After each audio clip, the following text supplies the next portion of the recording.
Welcome to source point. आज हम लोग डिस्कस करने वाले PT 365 जो कि हमारी साइंस एंड टेक्नोलॉजी की है। तो चलिए इसकी रिवीजन हम लोग स्टार्ट करते हैं। ये मई 2021 से लेकर जनवरी 2022 तक की यहाँ पे टॉपिक कंप्लीट की गई है। तो सबसे पहले बायोटेक्नोलॉजी देखेंगे, जिससे कि आपको पता है कि डायरेक्टली यहाँ से क्वेश्चन फंसते हैं। एक दो क्वेश्चन हर साल साइंस एंड टेक में प्रीलिम्स में ये बायोटेक्नोलॉजी से आता है। इस बार देखते हैं कि कौन कौन सी टॉपिक यहाँ पे न्यूज़ में थी और इम्पॉर्टेंट भी है। सबसे पहले जीनोम एडिटिंग में देखेंगे। हर साल आप देखो कि यूपीएससी की मुझे लगता है कि लास्ट 2017-18 से कंटिन्यूस जीनोम एडिटिंग पे ये क्वेश्चन पूछ रहे हैं। तो ये टॉपिक आपका वेरी वेरी इंपॉर्टेंट है। कुछ भी न्यू यहाँ पर डिस्कवर हो रहा है, इन्वेंशन हो रही है, कोई भी न्यू टेक्नोलॉजी का इस्तेमाल किया जा रहा है, या फिर जीनोम सीक्वेंसिंग का कहीं कहीं आप लोग देख रहे हो कि इसका यूज़ जो है वो बहुत बड़े स्तर पर बढ़ चुका है।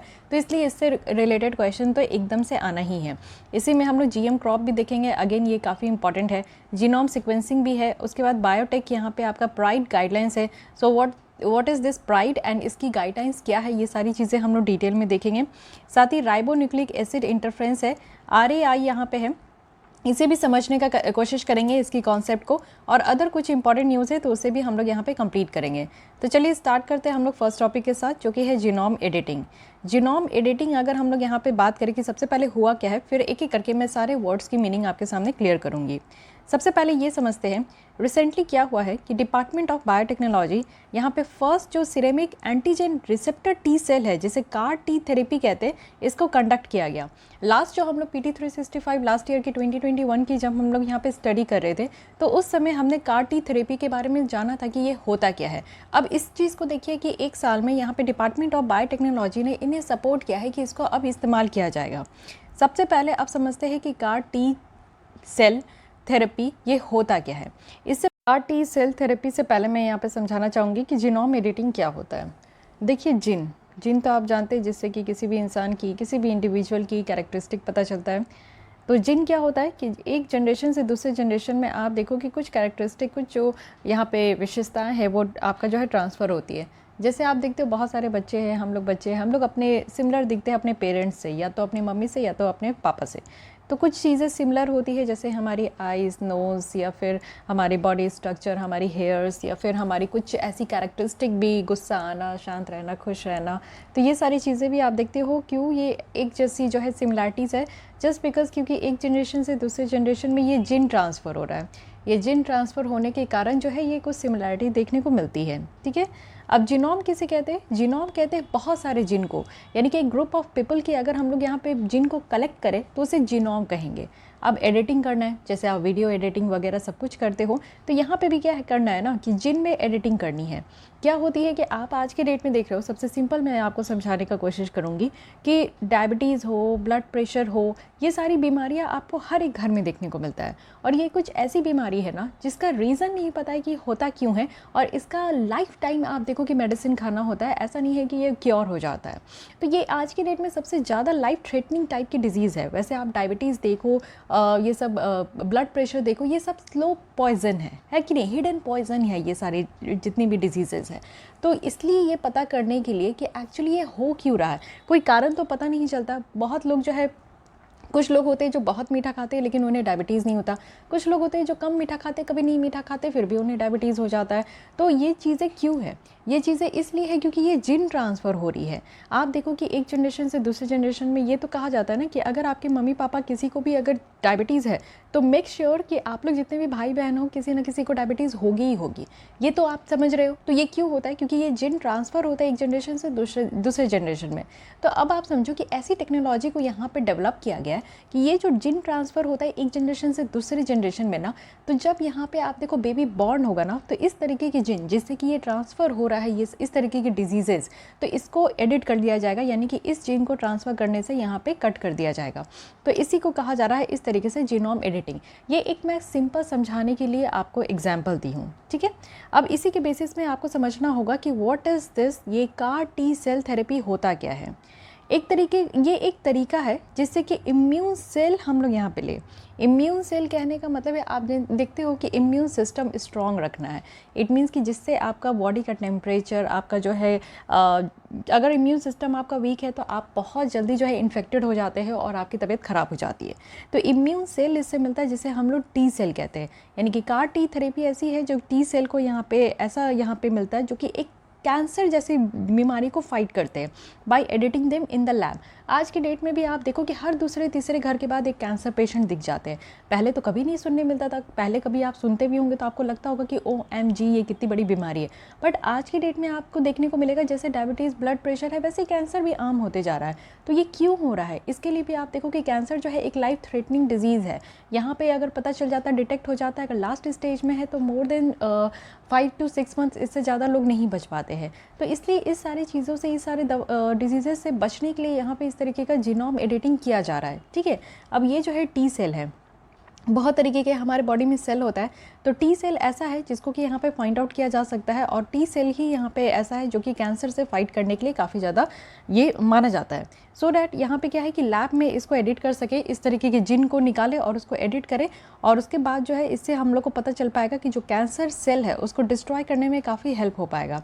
अब ये टी सेल मिलेगा कहाँ, तो देखिए जो भी सेल होते हैं वो हमारे ब्लड में होते हैं। ठीक है, ब्लड में होते हैं, और ब्लड जो सैंपल आपसे लिया जाता है उसमें क्या है कि यहाँ पे सेल उससे निकाला जाता है लैब में, और इससे क्या होगा, इससे सबसे ज़्यादा ज़रूरी होगा कि जो कैंसर सेल एंटीजेंट है ना, स्पेसिफिक जो कैंसर कॉज करने वाले जो यहाँ पे सेल है वो हम लोग आइडेंटिफाई कर पाएंगे।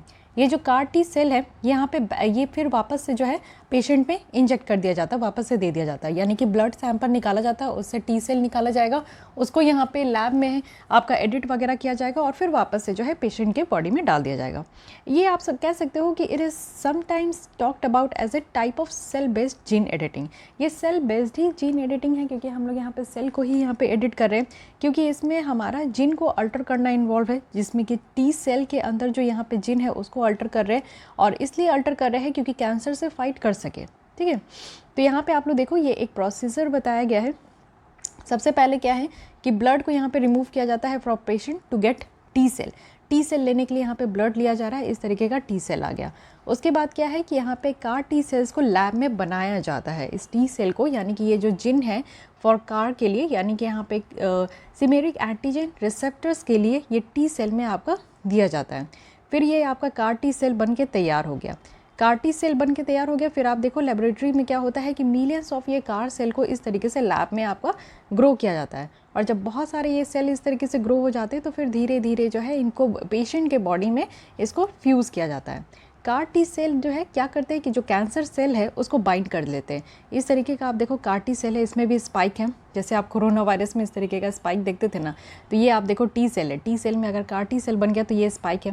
ये स्पाइक क्या करती है कि जो कैंसर सेल है ना उसको पकड़ लेती है, उसको चारों ओर से घेर के पकड़ लेती है और खूब पीटती है, खूब पीट के जो है इसको ख़त्म कर देती है, डिस्ट्रॉय कर देती है। तो ये काम है यहाँ पे CAR T सेल का कि कैंसर जो यहाँ पे कैंसर सेल है उसको फाइंड आउट करके उसको डिस्ट्रॉय कर देते हैं। फाइन, अब हम लोग अपने इंडिया में देखते हैं कि अभी क्या सिचुएशन है।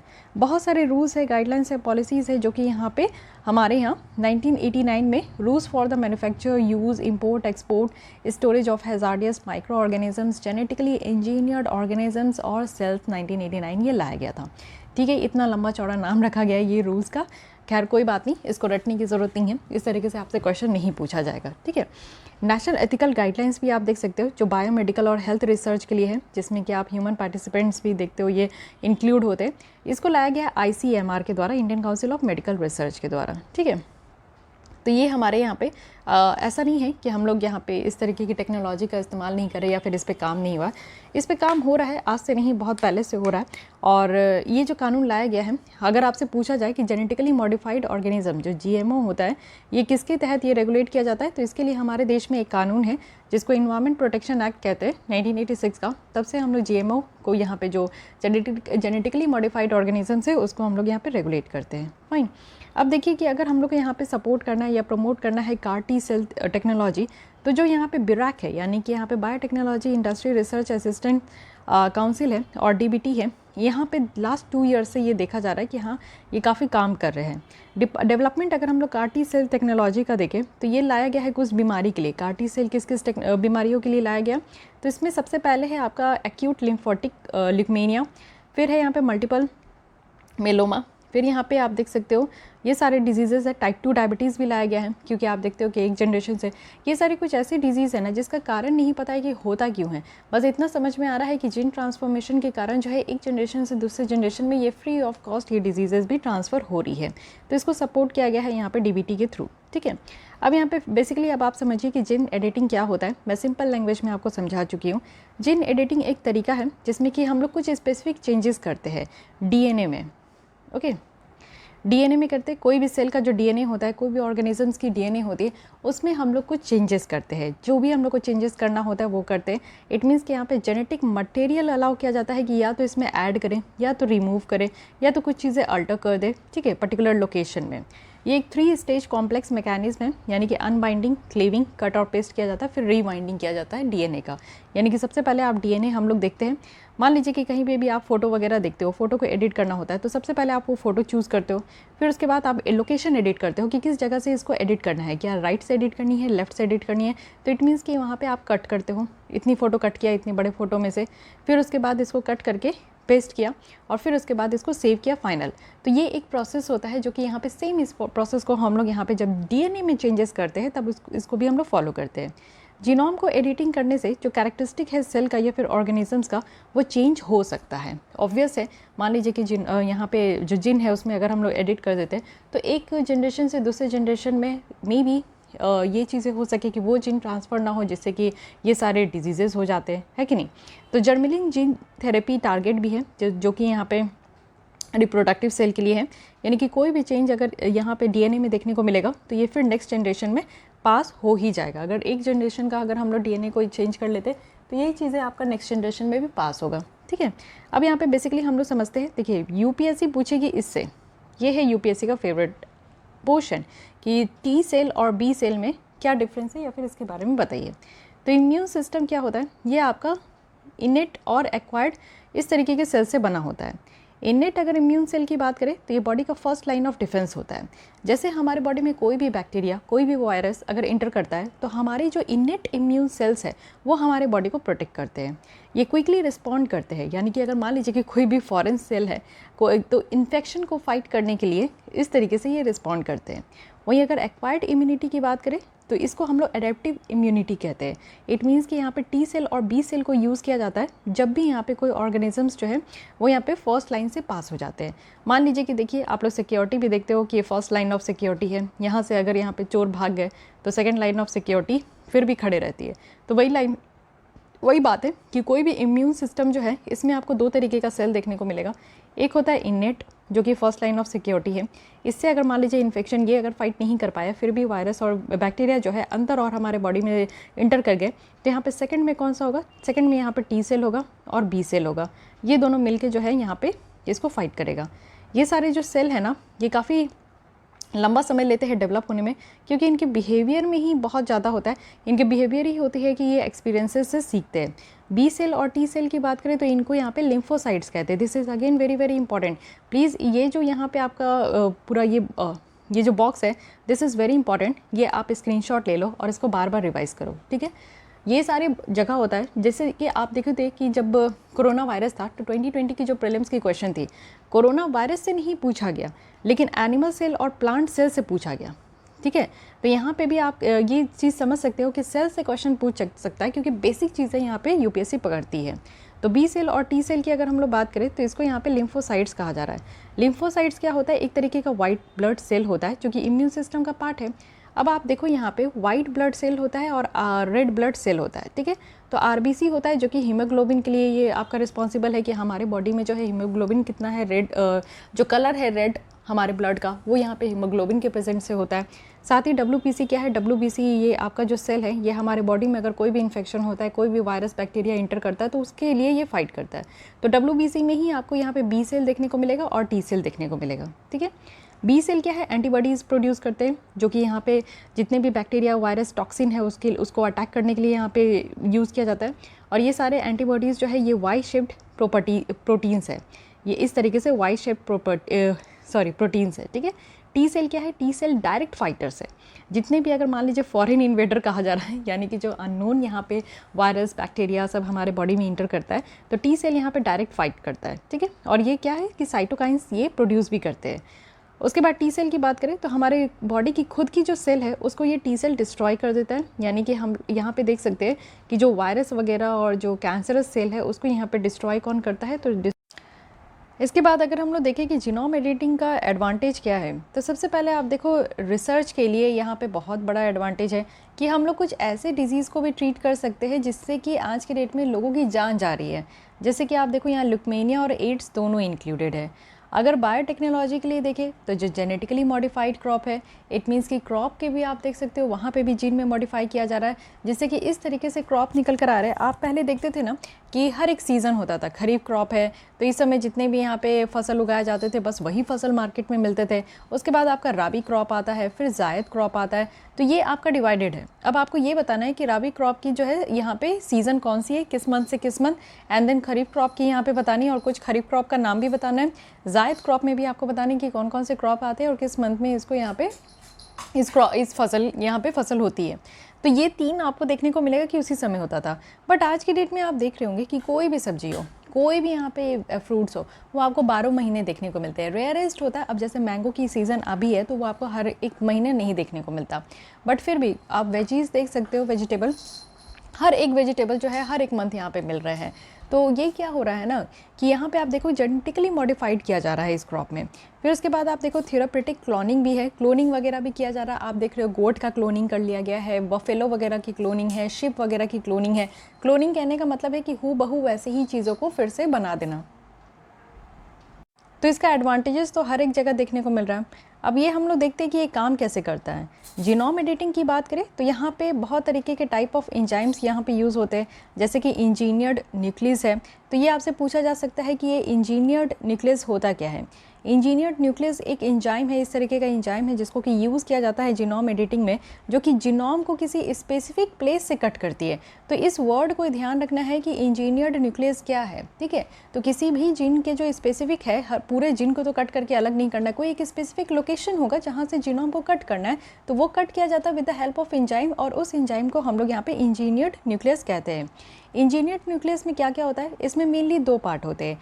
एक आप देखो कि एक न्यूक्लियस जो है यहाँ पे वो पार्ट जो कि डीएनए को कट करे, और दूसरा है यहाँ पे कि एक डीएनए टारगेटिंग पार्ट है जो कि न्यूक्लियस को ये यहाँ पे गाइड करता है कोई भी स्पेसिफिक सीक्वेंसिंग करने के लिए।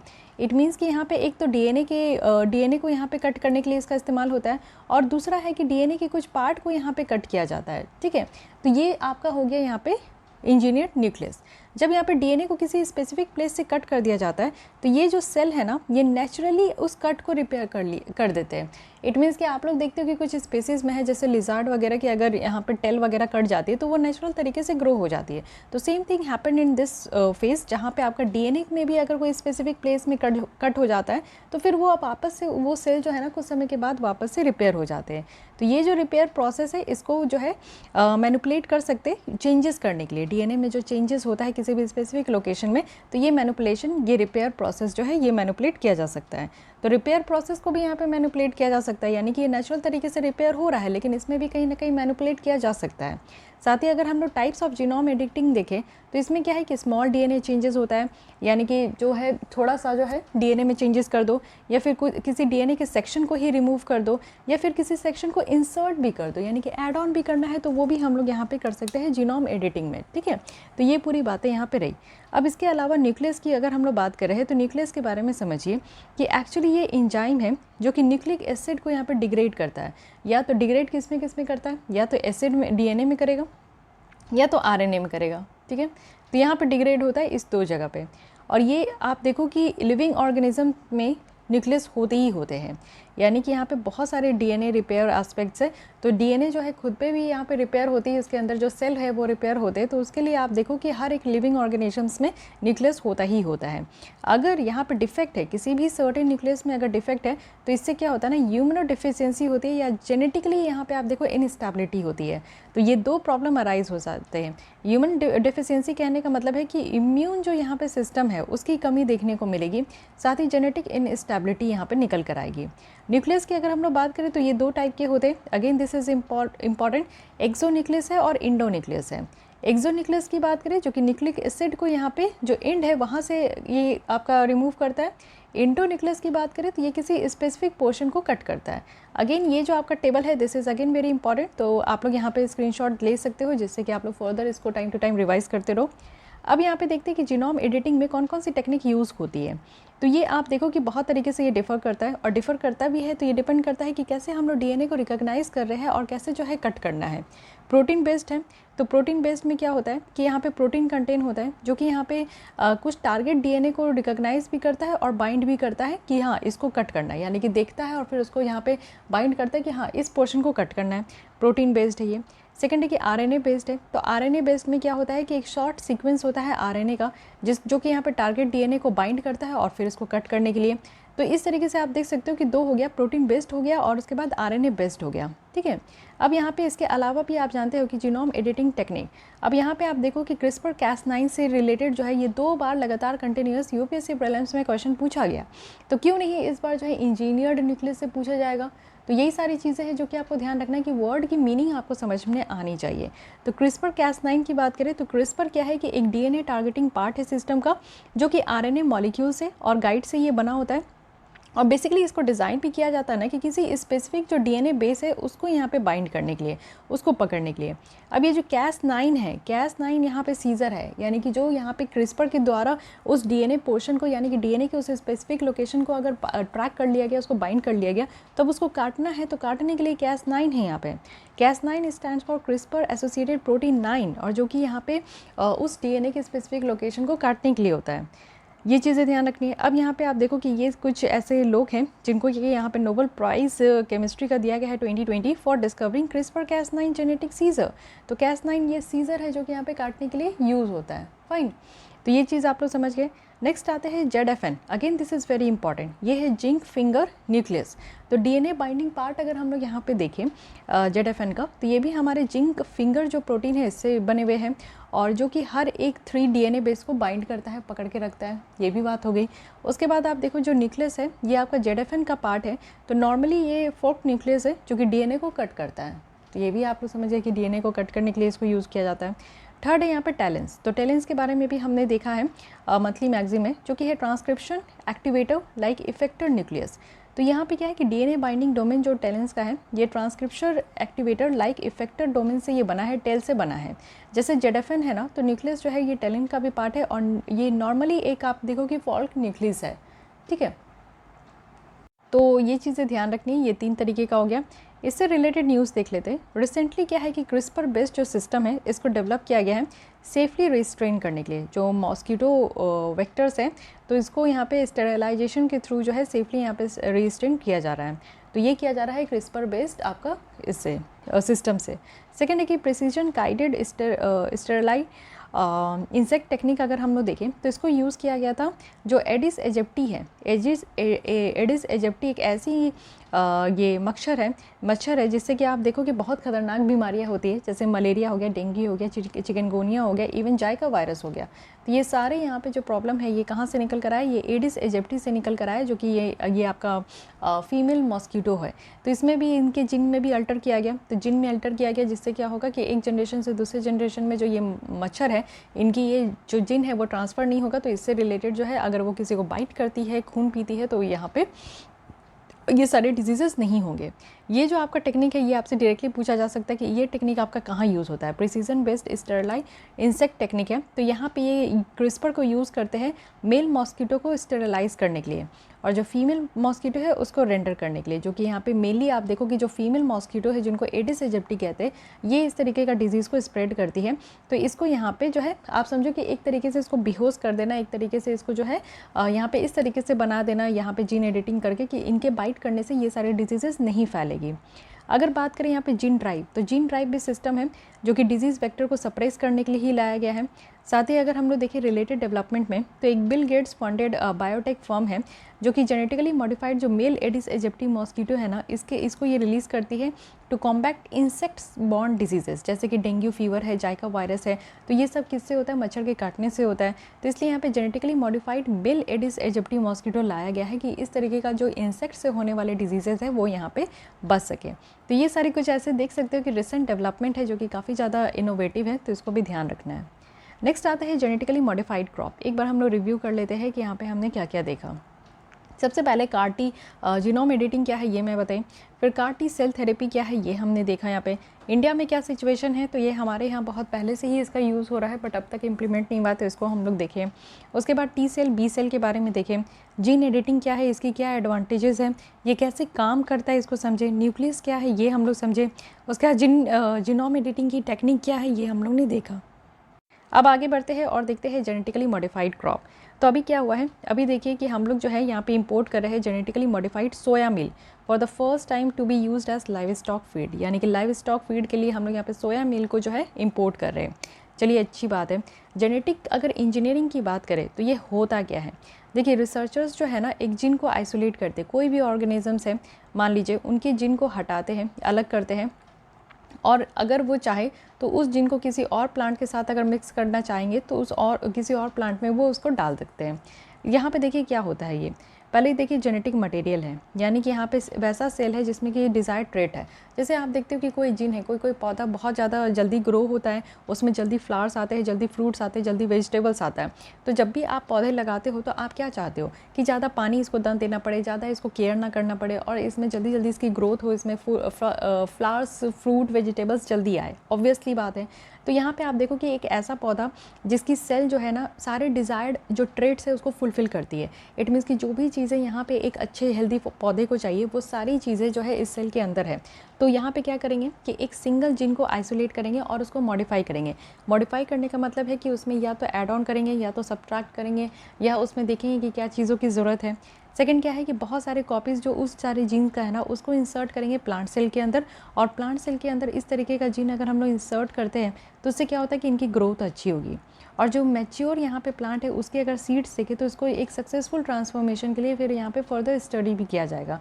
तो ये न्यू ट्रेड्स के साथ आप देख सकते हो कि ये नया पौधा बन के तैयार हो चुका है। तो ये क्या है, ये इंजीनियरिंग है। इंजीनियरिंग कहाँ हम लोग दिखा रहे हैं, तो इंजीनियरिंग हम लोग अब यहाँ पे पौधे में दिखा रहे हैं। और देखते हैं ये न्यूज़ में क्यों है। तो ministry of environment forest and climate change है जिनके द्वारा ये प्रपोजल को क्लियर कर दिया गया है ऑन द ग्राउंड दैट कि मटेरियल जो था वो नॉन लिविंग है। तो नॉन लिविंग मानते हुए इस मटेरियल को जो है इसको प्रपोजल दे दिया गया है। अब आप देखो कि यहाँ पे जेनेटिक इंजीनियरिंग अप्रेजल कमेटी है, एक स्पेशल कमेटी है जो कि ministry of environment forest and climate change के तहत ये काम करते हैं, जिसमें क्या है कि कुछ भी मैटर हो, जैसे कि जीएम क्रॉप से रिलेटेड कोई भी मैटर हो तो कौन कमेटी देखती है, तो ये कमेटी है जेनेटिक इंजीनियरिंग अप्रेजल कमेटी है जो कि यहाँ पे जीएम क्रॉप से रिलेटेड हर एक मैटर को ये देखते हैं। ठीक है। सोया मिल को हम लोग यहाँ पे इंपोर्ट कर रहे हैं ना, तो सोया मिल के बारे में कुछ पता होना चाहिए। सोया मिल क्या है, एक protein rich solid left over है, रॉ मटेरियल है। जब यहाँ पे ऑयल को एक्सट्रैक्ट किया जाता है सोयाबीन सीड से, तो सोयाबीन सीड से जब ऑयल एक्सट्रैक्ट कर लेते हैं तो वो सोया मिल बन जाता है, जो आप लोग भी खाते हो, है कि नहीं। तो एक मेजर इंग्रेडिएंट है पोल्ट्री फीड के लिए, यानी कि पोल्ट्री में जो स्पेशीज़ रहते हैं उनके फीड के लिए होता है। और पोल्ट्री फीड आप देखो कि 65% जो है वो कॉस्ट ऑफ प्रोडक्शन से बनता है फॉर द फार्मर्स और पुअर हार्वेस्ट जो सोए का होता है। तो ये चीज़ें ध्यान रखनी है। ठीक है। तो सोया मिल यहाँ पे जो है लाइव स्टॉक के फीड के लिए पहली बार हम लोग इसको इम्पोर्ट करा रहे हैं। अब देखते हैं कि जीएम क्रॉप की बहुत बात होती है, लेकिन जीएम क्रॉप की बात क्यों होती है, इसकी क्या फ़ायदे हैं ये तो समझे, तब तो समझ में आएगा ना कि जीएम क्रॉप के लिए इतना ज़्यादा क्यों कंपटीशन है मार्केट में। तो सबसे पहले क्या होता है ना कि जीएम क्रॉप में आप देखो कि क्रॉप प्रोटेक्शन इंप्रूव हो जाता है। जीएम क्रॉप एक ऐसे क्रॉप है जिसमें कि आप देखो कि उनके जीन में मॉडिफाई करके उस क्रॉप को जो है ना पेस्ट रेसिस्टेंस बना देते हैं। आप देखते हो कि बहुत सारे पौधे हैं जो कि कीड़े मकोड़े लगकर वो पौधे फसल बर्बाद हो जाते हैं। आप देखते हो कि जो लोकस्ट अटैक भी होता है, तो लोकस्ट अटैक से क्या होता है कि सारे फसलें बर्बाद हो जाती है। तो इसलिए ऐसा फसल बना दो ना, उसके जीन में ऐसा मॉडिफाई कर दो कि अगर लोकस्ट अटैक भी करे ना तो उससे जो है वो फसल बर्बाद नहीं हो, यानी कि कीड़े मकोड़े खाने से भी फसल बर्बाद नहीं हो। तो ये सबसे ज़्यादा क्या है कि क्रॉप प्रोटेक्शन है, अपने आप को वो प्रोटेक्ट करके रखेगा। ना ऐसे पौधे को ज़्यादा पानी की ज़रूरत है, ना ज़्यादा सनलाइट की ज़रूरत है, ना ज़्यादा इस तरीके का अगर कीटनाशक कीट मकोड़े भी लगते हैं तो उससे ये पौधे जो है मुरझाते नहीं हैं। बेटर टॉलरेंस भी है। आप देखो कि अगर हार्श क्लाइमेट है, ज़्यादा अगर गर्मी है, ज़्यादा ठंड है, तो इन दो तरीके के क्लाइमेट को, यानी कि और भी तरीके के क्लाइमेट को टॉलरेंस करने का यहाँ पे देखने को मिलता है, चाहे ठंडे हो या हीट हो या ड्रॉट हो। साथ ही आप देखो कि यहाँ पे पेस्टिसाइड्स का जो इस्तेमाल है वो कम हो जाता है, यानी कि पेस्टिसाइड्स हो गए, हर्बिसाइड्स हो गए, इन सब के इस्तेमाल यहाँ पे कम है। साथ ही एग्रीकल्चर परफॉर्मेंस जो है वो इम्प्रूव हो रहा है। आप देखो कि कम समय में अगर प्लांट अच्छे तरीके से ग्रो हो, और ग्रोथ होने का मतलब ये नहीं है कि उसमें कुछ भी नहीं है, ग्रोथ हो विद बेनिफिट, लाइक उसमें फ्लावर्स हो गए, फ्रूट्स हो गए, वेजिटेबल्स हो गए, बहुत कम टाइम में बहुत अच्छे तरीके से वो मैच्योर हो रहा है और उसमें आपको लेस एफर्ट्स लगाना पड़ रहा है। तो इससे क्या होगा कि एग्रीकल्चर परफॉर्मेंस अच्छे होंगे, लेस लेबर के साथ और कॉस्ट इनपुट के साथ। साथ ही प्रिवेंशन है, यानी कि किसी भी स्पीसीज़ का जो है लॉस नहीं देखने को मिलेगा उस एंडेमिक डिजीज़ का, तो लॉस नहीं हो पाएंगे स्पीसीज़। आप देखते हो कि बहुत सारी स्पीसीज़ जो है वो एंडेमिक इन नेचर होते हैं, एंडेमिक डिजीज़ भी होता है। एंडेमिक डिजीज़ होने का मतलब होता है कि एक पर्टिकुलर प्लेस में वहाँ पे ज़्यादा कम टाइम में मैक्सिमम लोगों को अफेक्ट करना, ठीक है, तो इसे भी प्रिवेंट कर पाएंगे।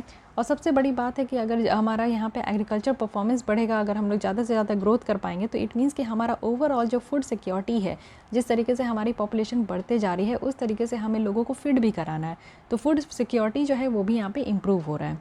सो these are the benefits of GM crops, जो कि आप बेटर तरीके से समझ चुके हो।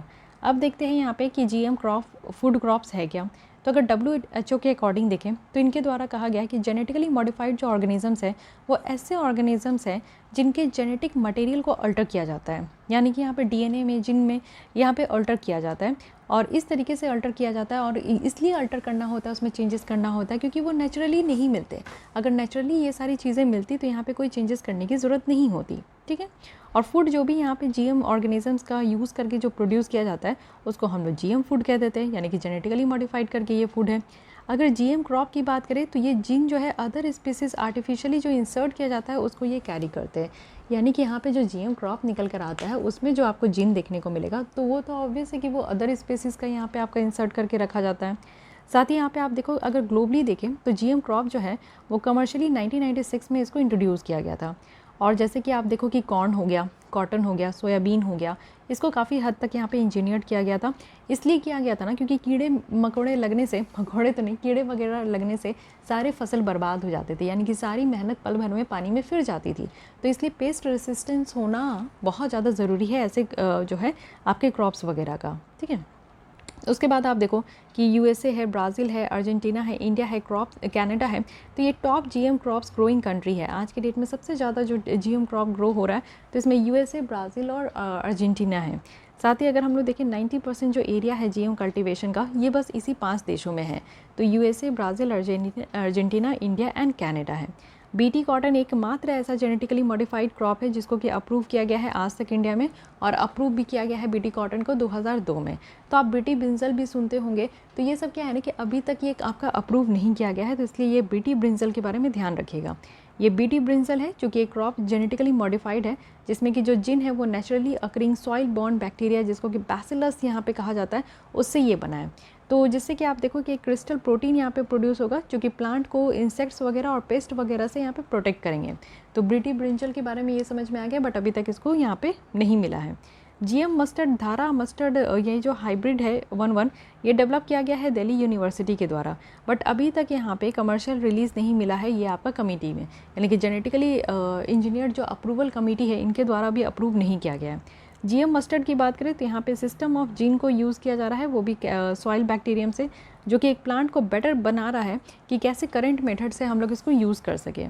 इस कमेटी की अगर हम लोग बात करें तो इस कमेटी के द्वारा बायोसेफ्टी रिसर्च फील्ड जो है वो यहाँ पे अलाउ किया जाता है 2 न्यू तरीके के ट्रांसजेनिक वैरायटीज़ के, यानी कि अपने यहाँ पे जो डेवलप्ड है BT ब्रिंजल के, तो इसके 2 न्यू ट्रांसजेनिक वैरायटीज़ है, उसके फील्ड रिसर्च को यहाँ पे आपका अलाउ किया गया है। और इसका क्या नाम है, जनक नाम है, और BSS 793 है, ठीक है, तो इसको थोड़ा ध्यान रखना है। और ये सारे जो इंडिजिनस ट्रांसजेनिक वैरायटी है इसको डेवलप किया गया है national institute for plant technology के द्वारा, ओके। अब इसमें हम लोग देख लेते हैं कि रेगुलेटरी प्रोसीजर क्या है जो कि इस तरीके की GM क्रॉप को यहाँ पे डेवलप किया जा रहा है और फिर अप्रूव किया जा रहा है इंडिया में। तो इसके प्रोसीजर को समझिए। सबसे पहला क्या है कि यहाँ पे हमारे देश में इन्वायरमेंट प्रोटेक्शन एक्ट है 1986 का, और कुछ गाइडलाइन यहाँ पे इशू किया गया जिसमें ये रखा गया है कि कैसे हम लोग यहाँ पे जो जेनेटिकली मॉडिफाइड ऑर्गेनिजम्स है उसको हम लोग गवर्न करेंगे।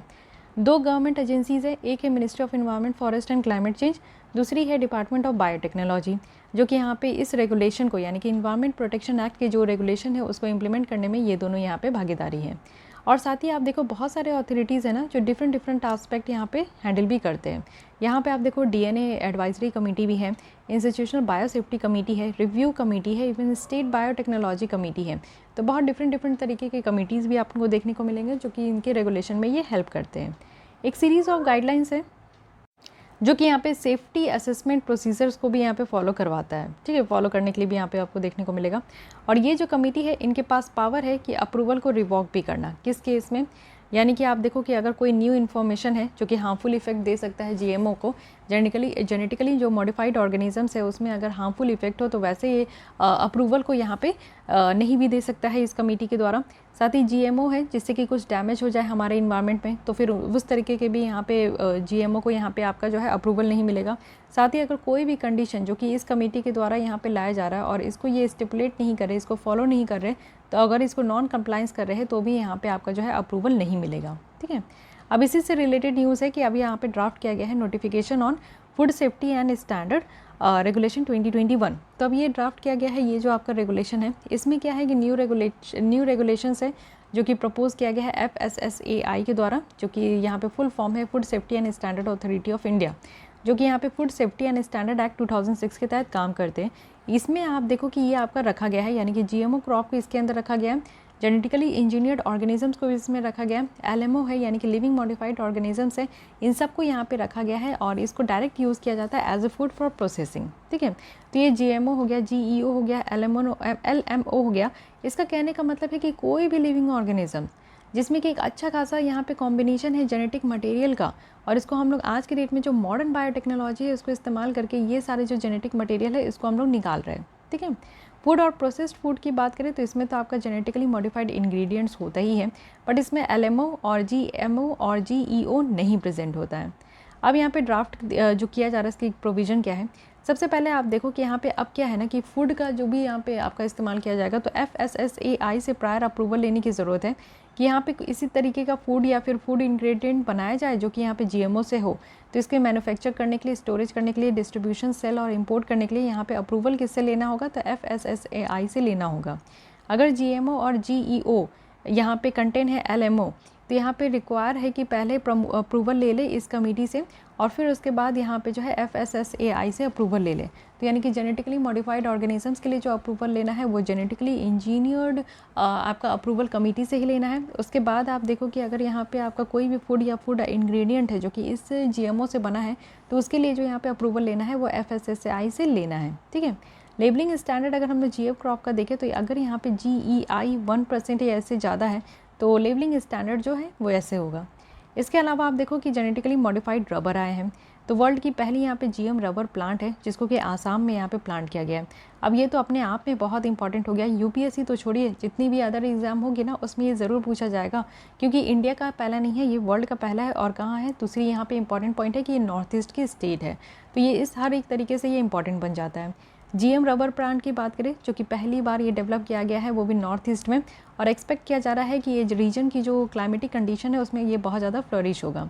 एडिशनल कॉपीज़ अगर हम लोग देखें इसका जिनका, तो इसमें क्या है कि यहाँ पे जो आपका रबर प्लांट है ये एक्सपेक्ट किया जा रहा है कि बहुत ज़्यादा ठंड कंडीशन होती है विंटर में, उस समय भी ये आपका जो है एक्सपेक्ट किया जा रहा है कि ये काम मतलब कि रबर जो प्लांट है वो यहाँ पे एग्जिस्ट करेगा। नेचुरल रबर आप जानते हो कि यहाँ पे वार्म ह्यूमिड अमेजोन फॉरेस्ट का यहाँ नेटिव है और नेचुरली ये सूटेड नहीं होते कोल्डर कंडीशन के लिए, ठंड वाले कंडीशन के लिए यहाँ पे सूटेबल नहीं होते, बट रबर प्लांट जो बनाया गया है ये ठंड वाले कंडीशन के लिए भी सूटेबल है। साथ ही इसको डेवलप किया गया है केरल बेस्ड जो rubber research institute of India है इसके द्वारा इसको यहाँ पे डेवलप भी किया गया है। तो जेनेटिकली मॉडिफाइड जो GM रबर है इसके बारे में आपसे पूछा जा सकता है, तो again it is very very important, इसको ध्यान देना है। इसके अलावा अगर हम लोग देखें, डू यू रिमेंबर में ब्रिटिश ब्रिंजल्स के बारे में देख लिए। कंसर्न देख लेते हैं कि GM क्रॉप को लेकर क्या क्या कंसर्न है। एक लॉजिकल कंसर्न है, यानी कि जीन जो फ्लो करता है क्रॉस पॉलिनेशन के थ्रू, तो इसमें क्या है कि रेसिस्टेंट जो है वो यहाँ पे किसी भी टॉलरेंट को डेवलपमेंट करने से रिलेटेड है। सेकेंड है कि बायोसेफ्टी कंसर्न है, यानी कि जो जीन ट्रांसफ़र कर रहा है इसमें काफ़ी ज़्यादा रिस्क ऑफ टॉक्सिसिटी है क्योंकि जो नेचर ऑफ प्रोडक्ट और चेंजेस हो रहा है वो चीज़ें यहाँ पे देखना होता है। न्यूअर अगर प्रोटीन हम लोग GM क्रॉप में देखें तो यहाँ पे क्या है कि इसमें हम लोग फूड वगैरह को हम लोग कंज्यूम नहीं कर सकते क्योंकि ये एलर्जी वगैरह इससे होगा, तो बायोसेफ्टी कंसर्न भी यहाँ पे रखा जाता है। सोशियो इकोनॉमिक कंसर्न भी है कि ऐसा यहाँ पे कुछ प्लांट वगैरह को यूज़ नहीं करना है जिससे कि आप देखो हमारे सोसाइटी में हमारे जो फार्मर्स वगैरह है उनकी इकोनॉमिक वैल्यू जो है वो डाउन हो जाए। तो ये सारे प्लांट्स जो है ये वाइबल होते हैं ओनली वन ग्रोइंग सीज़न में, एक ही सीज़न में ये यहाँ पे वाइबल होते और प्रोड्यूस कर सकते हैं बहुत सारे सीड्स को जो कि जर्मिनेट नहीं हुए। तो यहाँ पे फार्मर्स को भी ज़रूरत है कि वो एकदम फ्रेश सप्लाई ऑफ सीड्स को हर एक साल खरीदे, यानी कि जो एकदम फ्रेश सप्लाई होता है बीज वगैरह का तो उसको हर साल खरीदे, ये फार्मर्स को यहाँ पे कहा जाता है। तो आप देख सकते हो कि कंसर्न जो होता है जीएम क्रॉप का वो हर तरीके से है कि हमारे इन्वायरमेंट में किसी भी तरीके का बैड इम्पैक्ट नहीं हो, बायोसेफ्टी कंसर्न हो, किसी भी लिविंग ऑर्गेनिजम्स में, ह्यूमन बींग में और कोई भी स्पीसीज़ में यहाँ पे प्रॉब्लम अराइज ना हो, और सोशियो इकोनॉमिक कंसर्न भी यहाँ पे दिया जा रहा है। ठीक है, so guys this is all about genetically modified crops, जिसमें कि हम लोग जीएमओ के बारे में स्टडी किए, जीएम फूड क्रॉप के बारे में स्टडी किए, बेनिफिट क्या है वो देखे, बीटी कॉटन के बारे में देखे, बीटी ब्रिंजल के बारे में देखे क्या प्रोसीजर है, इसे हम लोग ने स्टडी किया, और कुछ यहाँ पे ड्राफ्ट किया जा रहा है न्यू रूल्स 2021 की, तो इसमें क्या बातें रखी गई है इसको हमने देखा, एंड जीएम रबर के बारे में हमने देखा। तो गाइस आज के लिए बस इतना ही रखते हैं, फिर नेक्स्ट हम लोग कल यहाँ पे जीनोम सीक्वेंसिंग के बारे में देखेंगे। तो अगर साइंस एंड टेक को और भी ज़्यादा इजी बनाना है तो हमारे साथ जुड़ सकते हैं हमारे चैनल को सब्सक्राइब करके। अगर आपको लेसन अच्छी लगती है तो लाइक कीजिए, जिससे मुझे मोटिवेशन मिलता है। मिलती हूँ कल इसी टाइम पे, आज के लिए बस इतना ही, थैंक यू।